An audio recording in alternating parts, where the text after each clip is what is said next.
नमस्कार श्रोते हो, दीपक रेगे कथाकथन चॅनलवर तुम्हा सगळ्यांचं मनापासून स्वागत. श्रोते हो, तुम्ही ऐकताय विजया ब्राह्मणकर लिखित आवली तू होतीस म्हणून, आणि आज भाग 17वा. गंगा, मी जाऊन भाकरी देते बुवाची. अगं बाबांना कुठे शोधशील? सापडतील की गावात. आजकाल बाबा मंदिरात कमी आणि बाहेरच जास्त राहतात. ते मंदिरात असले ना तरी मी मंदिरात जायची नाही. कोणाच्याही हाती देईनशी दोरी. आलेच नाहीत ग 4 दिवसात या घरी. आई, अगं बघ तरी कोण आलंय. कोण येणार आता? आणि पाहुणे तर नकोच. घरी आहे काय? आधीच उल्हास आणि त्यात फाल्गुन मास. अगं आई, बाबा आले. खरंच? आनंदानं जिजाई म्हणाली आणि तिने दाराकडे बघितलं तेव्हा तिच्या डोळ्यात वाती तेजाळल्या होत्या. बुवा, बुवा किती दिवसांनी आलात? तुकाराम बुवा हसले. हसताय काय बुवा? किती वाट बघायची? अगं हो जिजाई, बसू तर देशील? बघा, मी शिदोरी घेऊन येतच होते. वाटलंच मला. तू उन्हाची वणवण करत फिरशील मला शोधत, असं वाटलंच होतं मला. बुवाला आपली काळजी आहे म्हणून बुवा घरी आले या विचारासरशी जिजाईचं काळीज सुखावलं. आनंदाने डोळे भरून आले. तुकाराम महाराजांनी जिजाईकडे बघितलं. वाढली की जिजाई. एकटीनं संसार सांभाळते. मी हा असा देववेडा. मी तरी काय करू? घरी आलो की ओढाताण होते माझी. तळ्यात का मळ्यात असं होऊन जातं. घरी आलो तरी कुठले तरी पाश मला या संसारातनं सोडवून नेतायत असं वाटतंय. बुवा, बुवा कसला विचार करताय? नाही, काही नाही. असं म्हणून तुकाराम महाराज उठले, आंघोळ केली. जिजाईनं ताट केलं. मी एकटा जेवणार नाही बरं, सगळेच बसू. लेकरांचं आटोपलं बुवा. तुझं? मी जेवेन की नंतर. बघू काय आहे. असं म्हणून तुकाराम महाराजांनी गंज उघडून बघितला. दवडी बघितली. गंजात भाजी नव्हती, दवडीत भाकरी नव्हती. डोक्यावरचा पदर नीट करत जिजाईनं डोळे पुसले. जिजाई, मलाही भूक नाहीये जास्त. अहो असं कसं? यातली अर्धी भाकर तू घे. असं म्हणून एका ताटात थोडी भाजी आणि अर्धी भाकरी काढून त्यांनी ते ताट जिजाई समोर ठेवलं. घे ग घे, दोघं मिळून जेवूया. भाजी कसली आहे? भाजीच काहीच नव्हतं. आंबाडीच्या भाजीचा घोळणा केला कोरड्यास. जिजाईनं भाजीला लावून भाकरीचा घास तोंडात सरकवला तेव्हा डोळ्यातलं पाणी खळकन गालावर ओघळलं. जिजाई, जेवताना रडू नये. बघ बघ, घोळणा खारट होईल. जाऊ द्या बुवा, तुम्ही पण ना. अगं खरंच सांगतोय जिजाई. आसवं आंबाडीच्या भाजीत पडली तर ती खारट नाही का होणार? तशाही परिस्थितीत जिजाई हसली. जिजाईला असाच हसता खेळता सुखी संसार हवा होता. पण तुकाराम महाराज तिला सापडेना. घरोघरची पुरुष मंडळी सायंकाळची घरी यायची तेव्हा जिजाई दिवालगिरीच्या उजेडात उंबऱ्यात बसून बुवाचा आठव करायची आणि बुवा मंदिरात. आताच्या तुकाराम महाराज कुठेही जाऊन बसत. एकांत त्यांना प्रिय होता. बुवा, आता नाही जाऊ द्यायची मी तुम्हास. कुठे? कुठेच नाही. पण जिजाई, मी इथेच असतो. म्हणजे? अगं माझ्या मनात तूच असतेस, मुलं असतात. खोटं बुवा. आता कसं सांगू तुला? काही सांगू नका. मज सारं ठाऊक आहे. तुमच्या मनात तो असतो. तो असतोच. मग माझी आठवण कशी असेल? आठवण यायला ती गोष्ट, ती व्यक्ती मनातनं जायला तर हवी ना. बुवा, पण एक सांगून ठेवत्या. एक तर त्याच मनात ठेवा, नाही तर मज. त्याच्या शेजारी मज ठेवू नका. हसले तुकाराम बुवा आणि म्हणाले, का? त्याचा काळा रंग लागेल का काय शेजारी असल्यानं? नाही म्हणजे तुला त्याचा काळा रंग आवडत नाही ना म्हणून म्हटलं. नाहीच आवडत त्याचा रंग. मुळात मला तोच नाही आवडत. पण त्याला सगळे आवडतात. लहान मोठा, गरीब श्रीमंत, काळा गोरा, सारे त्याच्या आवडीचे. जिजाई, त्याच्याजवळ भेदभाव नाहीये ग. त्या चकव्याचे गोडवे मध समोर गायचे नाहीत हं बुवा. त्याचं नाव घेतलेलं मध चालत नाही. मोठा देव समजतो, मग का दुष्काळ पाडला त्यानं? तो परीक्षा बघतोय लोकांची. का? दुसरे धंदे नाहीत त्यास? आता बघा ना, विहिरीनं नाही पाणी, पसा पसा पाणी काढावं लागतं, तेही सकाळी. मिळालं तर मिळालं. दिवसभर कोरडी ठण्ण होते विहीर. या मेल्यानं विहिरीचे झरे बुजवले. त्याच्यावर नाहक आळ घेऊ नकोस. नाहक नाही, खरं तेच बोलतीये. लोकांचे हाल सुरू आहेत. पोरांना प्यायला दूध नाही. जनावरं मेल्यानं गोठे ओस पडलेत. पहा ना आपल्या लेकरांकडे, फाटके कपडे घालून फिरतेत. आणि बुवा, माझं दांडाचं लुगडं नाही दिसत तुम्हास? जिजाई, दुष्काळानं सगळ्यांची हीच परिस्थिती झाली आहे. पण सगळ्या कुटुंबात करता पुरुष पाठीशी असतो.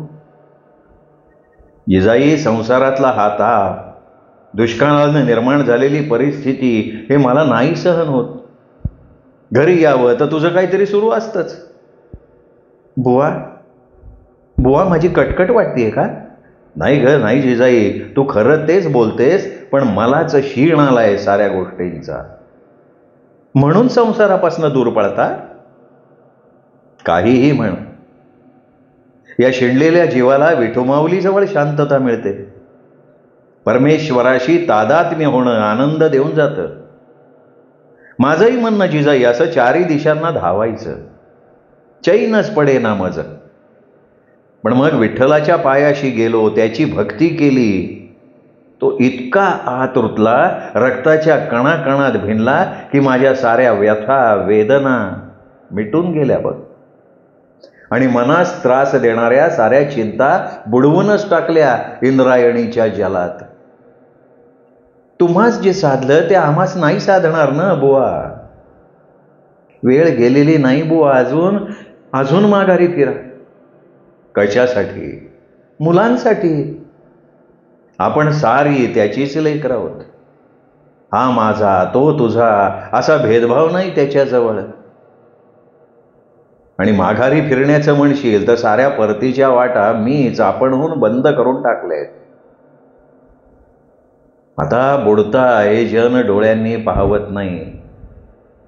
मग बुडत्याला आधार द्यायचा ना बुवा. डोळे मिटून काय उपयोग? मिटल्या डोळ्यासमोर विठ्ठल येतो, आधार देतो. आणि लोकांनाही मी तेच सांगत असतो. बुवा, तुमचं बोलणं गोड, त्याने तुम्हास नादी लावलं, तुम्ही लोकांना नादी लावता. हे नादावले पण अमृताहूनही गोड आहे जिजाई. बुवा, तुम्ही बोलण्यात हार जायचे नाहीत. तुम्हास काही सांगून उपयोग नाही. तू ही पांडुरंगाच्या चरणी नत हो. साऱ्या चिंता दुःख हरेल. बुवा, मी आई आहे. माझ्या चिंता म्हणून मी पोरांना वाऱ्यावर नाही सोडू शकत.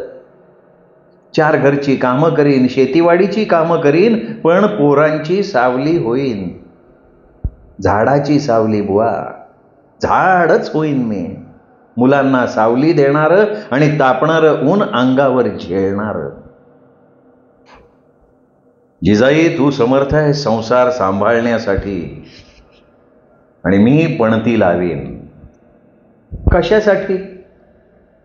लोकांभोवतीच्या अंधार वाटा उजळण्यासाठी आणि एक आनंदाची वाट तयार करून. आणि घरातला अंधार बुवा, त्याचं काय? कसा निपटून काढू हा भोवतीचा अंधार? सांगितलं ना जिजाई, तू समर्थ आहेस. विठू बळ देईल. मला मोकळं कर.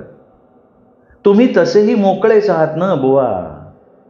त्या तुमच्या विठ्यानं कधीच तोडलाय तुम्हाला घरापासनं. पण आमच्या मनात तुम्ही आहात बुवा, तेवढं काढायला मात्र सांगू नका. खरं तर खूप राग येतोय बुवा तुमचा. तुम्ही तुमची जबाबदारी नाकारताय असं वाटतंय.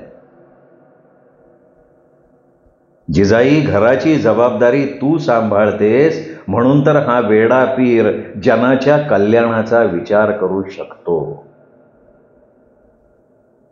आणि अतिशय अलिप्तपणे तुकाराम महाराज घराबाहेर पडले. आणि विठ्ठल जिजाई तुकाराम महाराजांच्या संसाराचा खेळखंडोबा करण्यात यशस्वी झाला होता. पण तुकाराम महाराजांचं जिजाईला मोठेपण देणं विठुरायाला मनापासून आवडलेलं होतं. जिजाई गोकर्णा मावशीच्या घरी आली. तिच्यापाशी बसली, बोलली. बोलता बोलता आपला वाडा निहाळला आणि मग हळूच म्हणाली, मावशी बोल बाई, काय म्हणते? आणि बरं नव्हतं का मा तुले? नाही ठीक आहे. अगं बाया वाळली. चिंता पिच्छा सोडत नाही ना मावशी. मावशी काही काम असेल तर सांग ना. दळण कांडण. दळासाठी घरात डाळदाना पाहिजे ना बाई. सारा गाव धुवून काढला त्या देवानं. काहून कोपला असन मालूम नाही. पहा ना मावशी कुठेतरी कामच नाही ना. रिकाम्या लोकांना चकाट्या पिटण्या बिगर धंदा नाही उरला. साऱ्यांचे डोळे आभाळाकडे लागलेत. जिजाईचे डोळेच भरून आले. तिला वाटलं की हे डोळ्यातलं पाणी साठवता आलं असतं तर. जनांचं दुःख तुकाराम महाराजांच्या काळजाला भिडलं.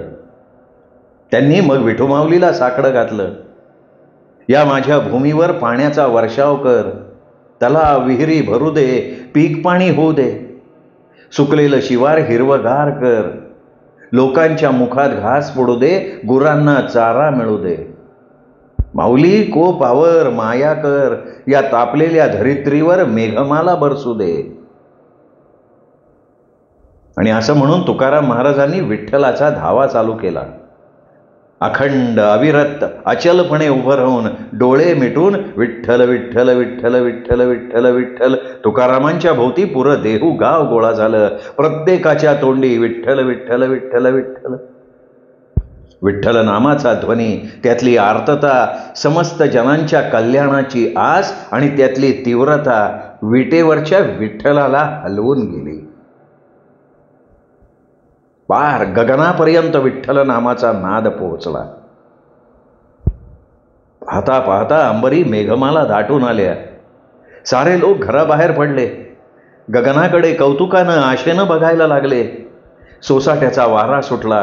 ढगांचा गडगडाट सुरू झाला आणि पाहता पाहता पावसाचे टप्पोरे थेंब धरतीवर पडायला लागले.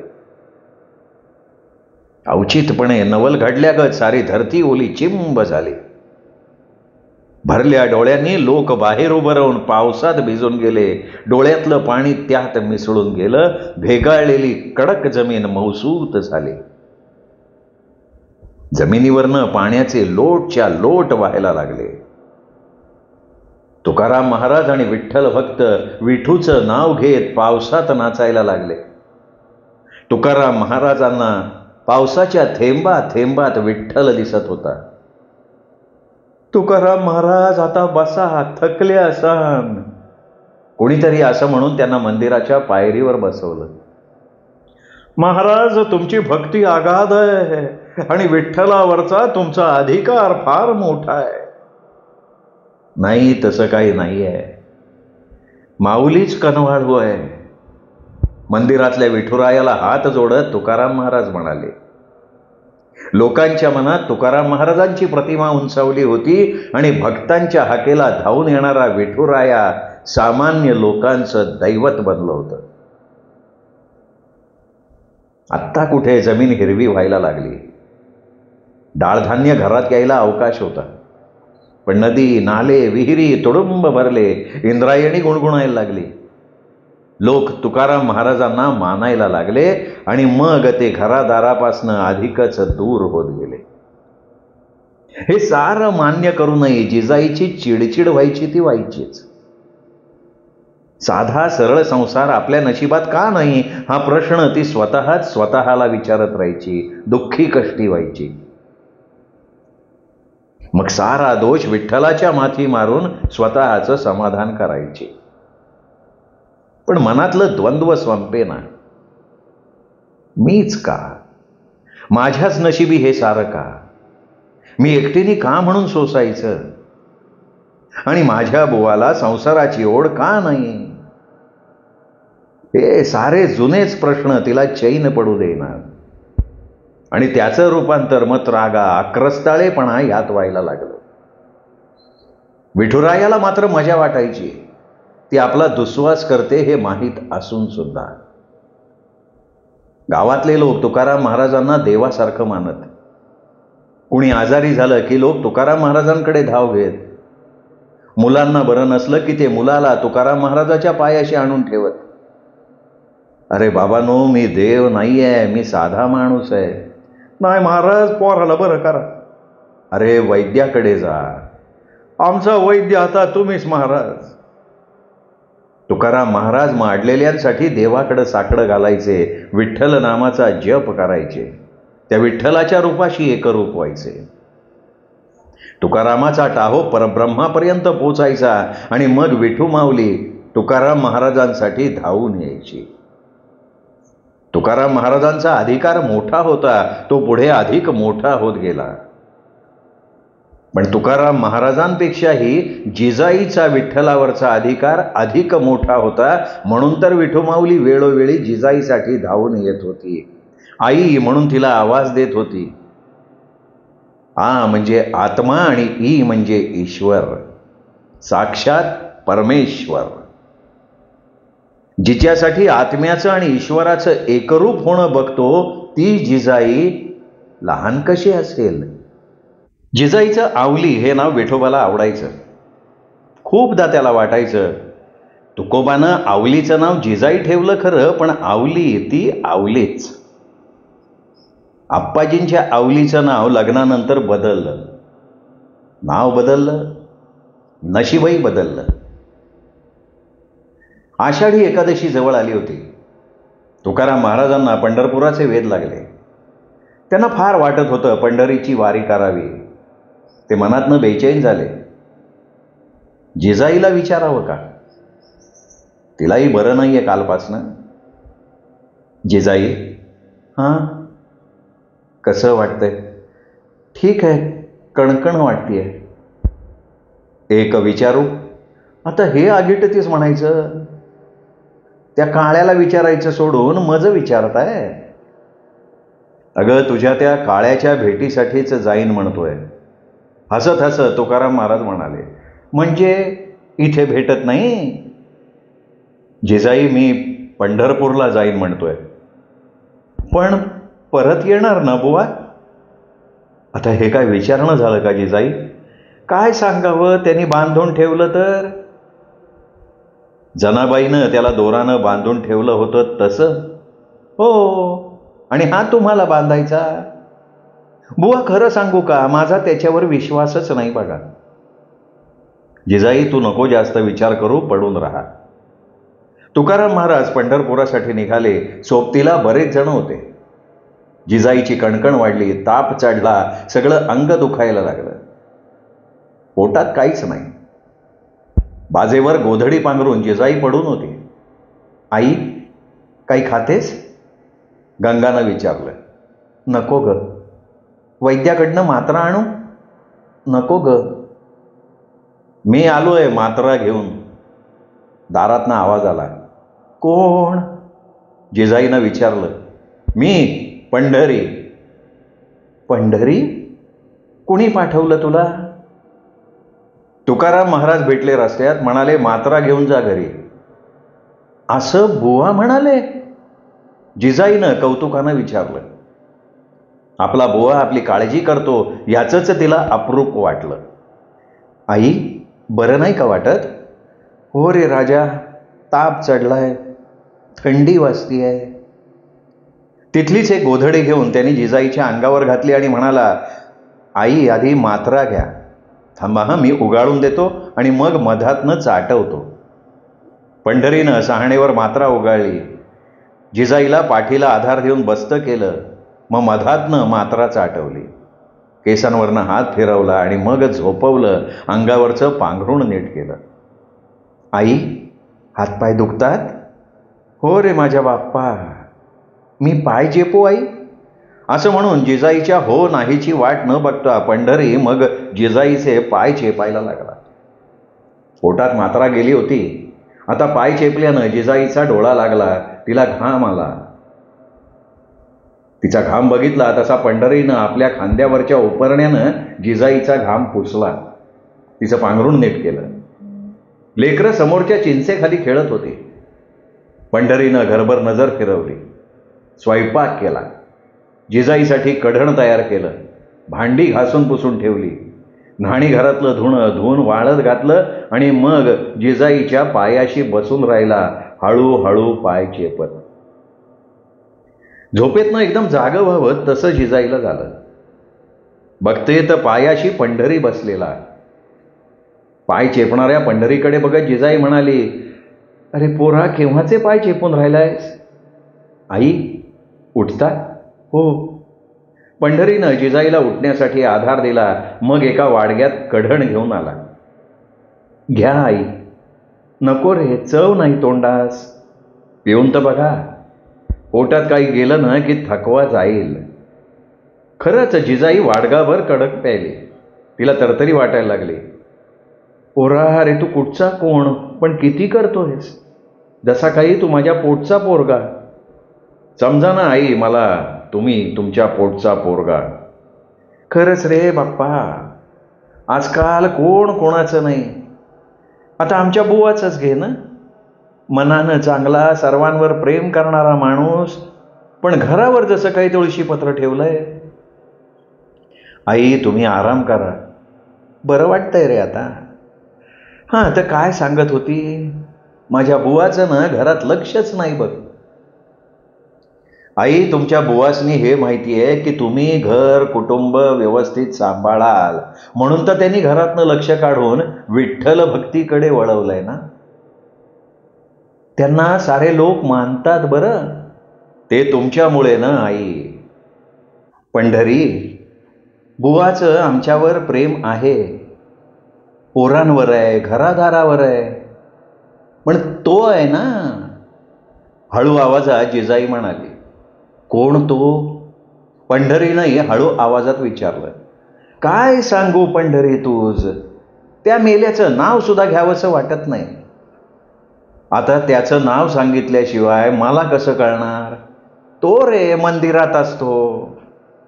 आता बरेच मंदिरं असतात की. कृष्णाबद्दल बोलताय का तुम्ही? नाही रे, कृष्ण मोठा साजरा आहे माझा.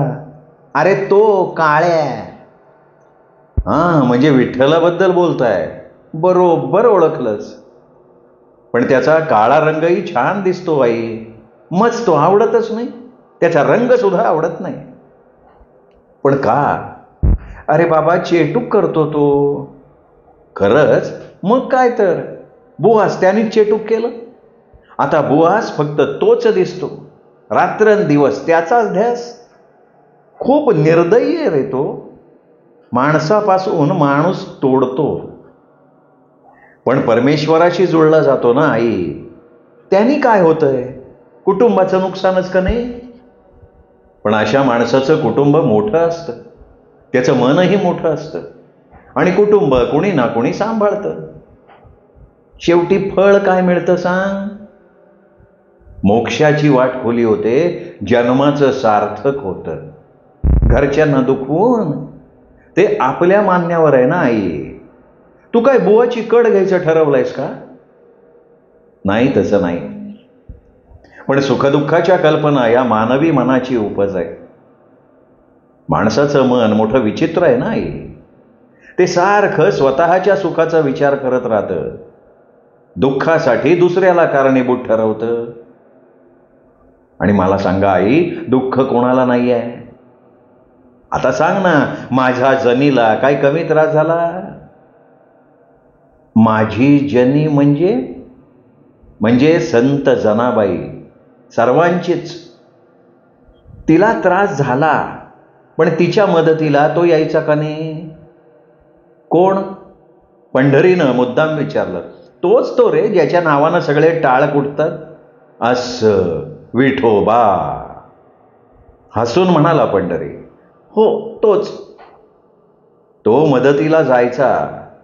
जनी त्याला ओळखायची, पण कशी ओळखत असेल? तिची विठोबावर भक्ती होती, श्रद्धा होती. हो रे, पण तिला त्याची मदत किती? दळण काय, कांडण काय, जिथे तिथे तिच्या पाठीशी. माझ्या मेलीला मदतीला कोणी नाही. मनापासनं हरी पूजला ना की येतो मदतीला.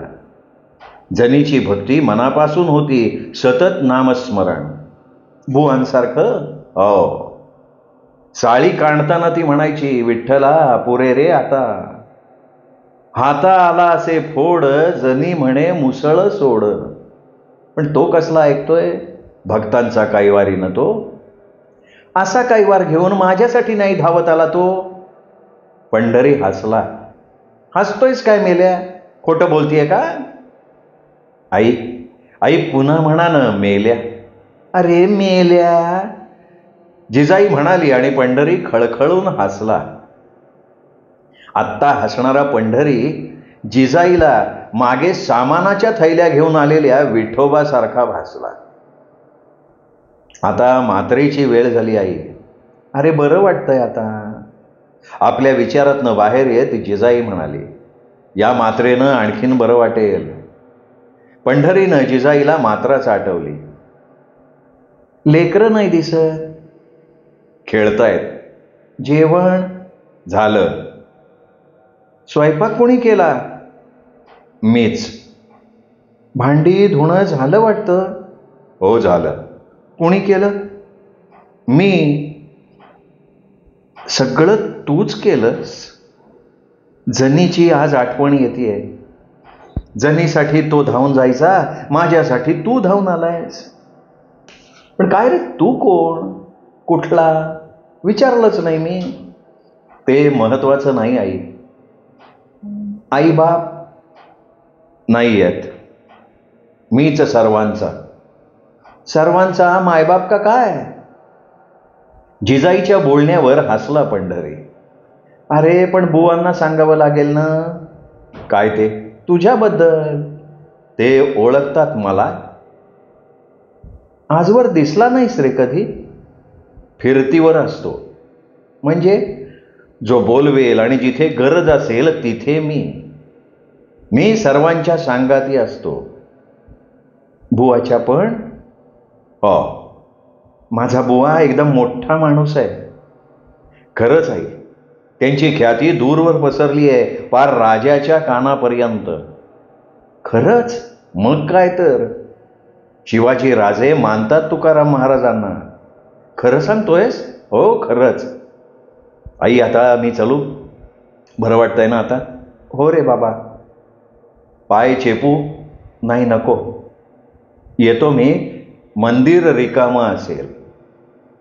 कुठलं मंदिर? त्या काळ्याचं? असू दे, मेल्याचं मंदिर रिकामं. पण मंदिर रिकामं कसं राहील रे? यावर पंढरी पुन्हा हसला. येतो मी. जिजाईच्या पायाला हात लावून पंढरी म्हणाला. पंढरी गेला. अबीर, बुक्क्या, तुळस मंजिऱ्यांचा सुगंध घरभर दरवळत राहिला. बाबा आले, बाबा आले. तुकाराम महाराज आल्याचं बघून मुलांनी गिल्ला केला. बाबा काय आणलं भातकं? महाद्यानं विचारलं. देतो की रे, जरा दमानं घ्या. असं म्हणत खांद्यावरच्या उपरण्यात बांधून आणलेला खाऊ तुकाराम महाराजांनी मुलांच्या स्वाधीन केला. मग बाहेर जाऊन हातपाय धुतले. जिजाईच्या बाजेवर पायाकडे बसले. बाप्पा बुवा गेला तर 2 दिवसात परत. लवकर सुटका केली म्हणायची त्यांनी म्हणजे काळ्यानी, असंच म्हणायचं आहे ना? हसत हसत तुकाराम महाराज म्हणाले, होय. तो काय बांधून ठेवणार आहे का थोडा सुटका व्हायला? पण जिजाई मंदिरात देव नव्हता. कुणी चोरून नेलाय काय त्यास? देवास चोरून नेण्याइतकी कोणाची पुण्याई नाही आहे जिजाई. पण जिजाई, इथे हा सुवास कसला येतोय? मंदिरातल्यासारखा. अबीर, बुक्क्याचा, तुळशी माळेचा गंध. आत्ता तुम्हीच आलात ना पंढरपूरहून? तुमच्या संग आला असेल तो सुवास. नाही जिजाई. जिजाई, मंदिरात देवाचं अस्तित्व जाणवलंच नाही मला. हा सुगंधही नव्हता तिथे. एरवी असतो तसा देव भेटला नाही म्हणून तर परत फिरलो मी. तो नव्हताच ग तिथे. पण इथे असल्यासारखा वाटतोय. आता बुवा तुम्हा झाला भ्रम, तो काळ्या आणि इथे. बरं ते जाऊ दे, तब्येत कशी आहे? बरी आहे बुवा. बुवा तुम्हास माझी किती काळजी. तुम्ही गेलात पण मात्र पाठवली. कुणी मी? नाहीतर तो पंढरीच तर सांगत होता. कोण पंढरी? अहो तो तुमच्या ओळखीचा. तो आला, तुम्ही पाठवलं त्यास असं सांगत होता. त्यांनी ना बुवा मज मात्रा दिली, मज तो आई म्हणाला. त्यांनी माझे पाय चेपले, स्वयंपाक केला, कढण करून मज प्यायला दिलं आणि त्यांनीच बुवा घरातली सारी कामं केली. जाताना माझ्या पाया पडला. तुकाराम महाराज ऐकत होते. त्यांच्या डोळ्यात आसू उभी राहिली. दोन्ही हात वर करून म्हणाले, विठ्ठला तुझी लीला अगाध आहे रे. मी तुझ्या भेटीला पंढरीत आणि तू माझ्या घरी येऊन गेलास. जिजाईची सेवा केलीस, घरची कामं केलीस, जिजाईच्या पाया पडलास. जिजाई तू खूप मोठी आहेस, खूप मोठी, माझ्या भक्तीपेक्षाही मोठी. साक्षात पंढरीचा राजा तुझ्या दिमतीला आला होता. तुला त्यांनी नमस्कार केला. जिजाई अगं किती अनुपम सोहळा असेल तो. साक्षात परब्रह्म तुझ्या पायाशी. आणि जाताना आपली ओळख मागे ठेवून गेला. मंदिरातला सुवास, मंदिरातला सुगंध. जिजाई अवाक होऊन ऐकत होती आणि मग एकदम म्हणाली, बुवा काय वेड्यागत बोलताय. तो काळ्या नव्हता, पंढरी होता, पंढरी. आणि पंढरपूरच्या रावळातला सावळा, साजीरा, गोजीरा विठ्ठल गालातल्या गालात हसत होता. रावळात विठूच्या दर्शनासाठी जमलेले भाविक विठ्ठलाचं ते प्रसन्न हसरं रूप बघून संतोष पावले होते. श्रोते हो, हा होता भाग 17वा. 18वा भाग उद्या. तोपर्यंत विठ्ठल विठ्ठल विठ्ठल विठ्ठल विठ्ठल विठ्ठल विठ्ठल विठ्ठल विठ्ठल.